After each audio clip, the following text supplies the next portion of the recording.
Hi, students. Let's talk about prepositions for directions. Where is the school? It's across from the library. It's next to the park.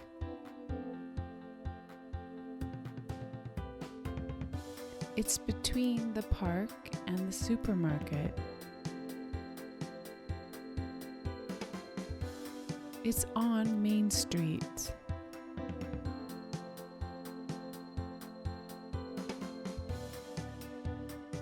It's on the corner.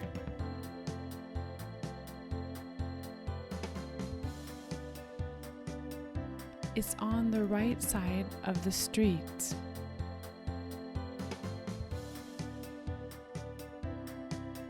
It's on the left side of the street.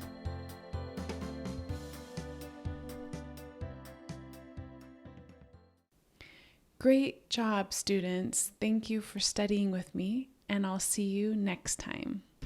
Bye.